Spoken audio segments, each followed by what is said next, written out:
Assalamu alaikum everyone. Welcome to Vocabgram. Daily vocabulary is dodgy. It was a request by Jabir Khan, and Jabir, here's your lesson. Dodgy is an adjective and it has three different meaning. The first meaning dishonest or unreliable. देखें, ये Doge word जो है ना वो किसी इंसान के लिए भी यूज होता है और चीजों के लिए भी यूज होता है। जब आप किसी इंसान को डॉजी बोलते हैं ना तो इसका मतलब ये है कि वो इंसान जो है वो डिसऑनेस्ट है, मतलब उसकी नीयत ठीक नहीं है, वो ईमानदार नहीं है और उस पे भरोसा नहीं किया जा सकता। वो कुछ ना कुछ गलत करेगा या करने की कैपेसिटी रखता है, ठीक है, उसके अंदर इंटेंशन कुछ गलत करने की हो सकती है। जिसको हम मशकूक टाइप इंसान कहते हैं ना, ये कहेंगे कि ये इंसान बड़ा गड़बड़ टाइप का है, ठीक है। तो ये जो गड़बड़ टाइप का मशकूक टाइप के जो लोग होते हैं ना, जिनके ऊपर भरोसा नहीं किया जा सकता, जो डिसऑनेस्ट है और जो कि जिनके आपको लगता है कि ये आगे जाकर कुछ ना कुछ गलत कर सकते हैं, तो ऐसे इंसान को आप डॉजी इंसान कहेंगे, ठीक है। आपको कंफर्म नहीं हो रहा है कि ये इंसान अच्छा है, आपको लग रहा है कि गड़बड़ कर सकता है, ठीक है, ऐसे इंसान को आप डॉजी इंसान कहेंगे। इसी तरह से किसी चीज को भी आप डॉजी कह सकते हैं। कोई सिचुएशन हो सकती है, कोई ऑफर हो सकती है, किसी भी किस्म की कोई चीज जिसमें आपको शक लग रहा है, आपको मशकूक लग रही है, आपको वो चीज गड़बड़ लग रही है, जिसमें आपको लग रहा है कि इसमें रिस्क हो सकता है, ये डेंजरस हो सकती है, इसमें कुछ ना कुछ मसला आगे जाकर हमें हो सकता है, ठीक है। तो कोई भी ऐसी चीज, कोई भी ऐसी सिचुएशन जिसमें जो आपको डेंजरस लगे, रिस्की लगे, जो अनरिलायबल लगे, आपको लगे कि इस काम पे भरोसा नहीं किया जा सकता है, वो कोई आपके सामने ऑफर जैसे खुदा ना खास्ता लाता है कि देखो यहाँ पर इन्वेस्टमेंट कर लो, आपको इतने पैसे मिल जाएंगे, आपको ऐसे बड़े लोग मिलते हैं, ठीक है। वो इस तरह की जो ऑफर्स आपके सामने लाते हैं उसमें से मैक्सिमम डॉजी ऑफर्स होती हैं। उसमें खतरा होता है कि शायद आपको ही नुकसान किया जाएगा, आपको गलत रास्ते पर ले जाया जा रहा है, ठीक है। तो ऐसी ऑफर्स, ऐसे बिजनेस प्लान्स, ऐसी इन्वेस्टमेंट्स, कोई भी ऐसी चीज जो कि जिसमें आपको लग रहा हो कि इसमें रिस्क इन्वॉल्व है, ये अनरिलायबल है, ये आगे जाके मसला क्रिएट कर सकती है, इसमें गड़बड़ है, तो आप उस चीज को भी डॉजी कहेंगे, ठीक है।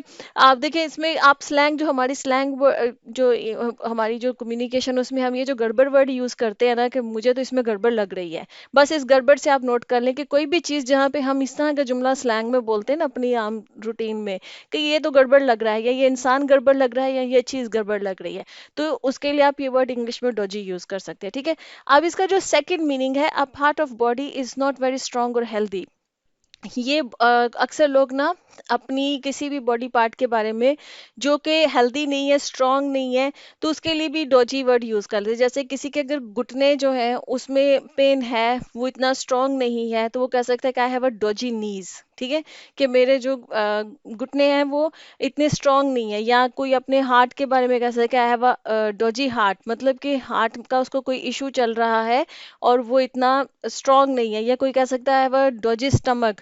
डॉजी स्टमक का मतलब ये हुआ कि उसका स्टमक जो है ना वो इतना स्ट्रांग नहीं है, उसमें उसको कोई ना कोई मेडिकल इशू चल रहा है, ठीक है। तो ये जो भी बॉडी पार्ट्स में मेडिकल इश्यूज अगर किसी के चल रहे हों और वो स्ट्रांग ना हो, हेल्दी ना हो, तो उसके लिए भी अक्सर लोग जो है ना ये डॉजी वर्ड यूज कर लेते हैं, ठीक है।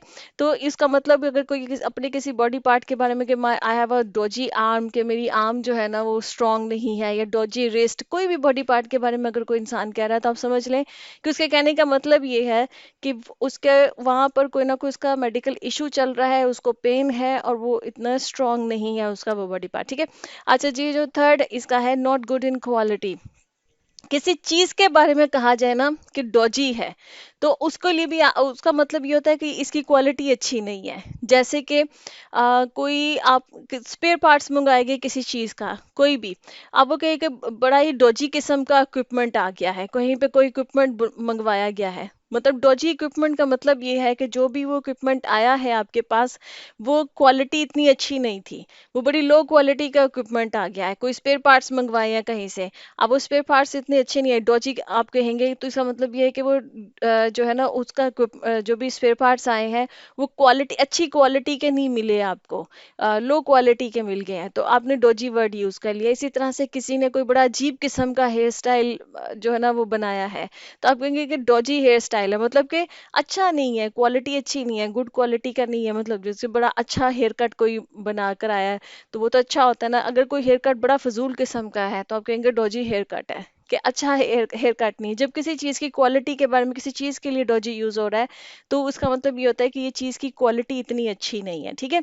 अच्छा, डॉजी जोक्स भी कहा जाता है। डॉजी जोक्स वो होते हैं जो अच्छे ना हो, डबल मीनिंग हो, जिनके मतलब जो ना वो इतने अच्छे नहीं है, बुरे किस्म के जो जोक्स होते हैं ना, उनको डॉजी जोक्स भी कहा जाता है, जिनके मीनिंग्स इतने अच्छे नहीं होते, ठीक है। आई होप कि आपको डॉजी का मतलब समझ में आ गया। अब इसकी एग्जांपल्स देखते हैं। Our first example is I trusted a dodgy dealer and he conned me. मतलब कि मैंने एक ऐसे डीलर के ऊपर ट्रस्ट किया जो कि मुझे डॉजी लग रहा था, पर मैंने उसको ट्रस्ट कर लिया। मतलब कि वो मुझे मशकूक गड़बड़ टाइप लग रहा था, पर मैंने उस पर ट्रस्ट कर लिया। एंड ही खोन्ड मी, मतलब कि उसने फिर मुझे धोखा दे दिया। कौन का मतलब ये होता है धोखा देना किसी को ना, कोई इंसान जैसे अपनी बातों में ले आए, बातों में लाकर उसको धोखा दे दे किसी किस्म का, ठीक है। तो उसने कौन कर दिया मुझे, ठीक है। अच्छा जी, सेकंड एग्जांपल है, is my opinion investing in bitcoin is a Doge business. के मेरे ओपिनियन में बिटकॉइन के अंदर जो है इन्वेस्ट करना वो एक डॉजी बिजनेस है, मतलब कि वो एक रिस्की बिजनेस है। ऐसा बिजनेस है जिस पे कि आप पूरी तरह से रिलाय नहीं कर सकते, अनरिलायबल है ये। इसकी मतलब प्राइस कभी ऊपर नीचे बहुत जल्दी चली जाती है, किसी भी टाइम पे आपकी इन्वेस्टमेंट जो है वो डूब सकती है, ठीक है। तो मतलब डॉजी बिजनेस है ये। अच्छा जी, third example, my dodgy knee wouldn't let me run. अब कोई इंसान बोल सकते हैं किसी की हो सकता है घुटने में पेन हो, नी में पेन हो। अब वो इंसान ये कहने के बजाय कि मैं अपने डोजी नी की वजह से भाग नहीं सकता, ये जुमला बोलने का तरीका होता है। वुडंट लेट मी रन का मतलब ये है कि डोजी नी की वजह से। वैसे तो अगर इसको मैं डायरेक्टली उसको करूं, वर्ड बाय वर्ड इसकी ट्रांसलेशन करूं, लिटरल ट्रांसलेशन तो ये बनती है कि मेरा जो घुटना है ये मुझे इजाजत नहीं देगा कि मैं भाग सकूं। लेकिन कहने का मतलब यह है कि चूंकि मेरे घुटने में पेन है, वो स्ट्रांग नहीं है, तो इसकी वजह से मैं भाग नहीं सकूंगा या सकूंगी, ठीक है। A fourth example is these services provided by this salon are dodgy and I will not return। जो हमने तीसरा मतलब पढ़ा था ना, वो कि इस सैलून की जो सर्विसेज हैं they are not good in quality. उनकी उनके सर्विसेज अच्छी नहीं, अच्छी क्वालिटी के नहीं है, और मैं दोबारा इस सैलून में कभी भी इसको विजिट नहीं करूंगा, ठीक है। यहाँ कभी दोबारा नहीं आऊंगा या आऊंगी। Okay friends, lesson has come to the end. I hope this lesson was useful. If you like this lesson, kindly subscribe to my channel, share this video. I'll see you next lesson. Allah Hafiz.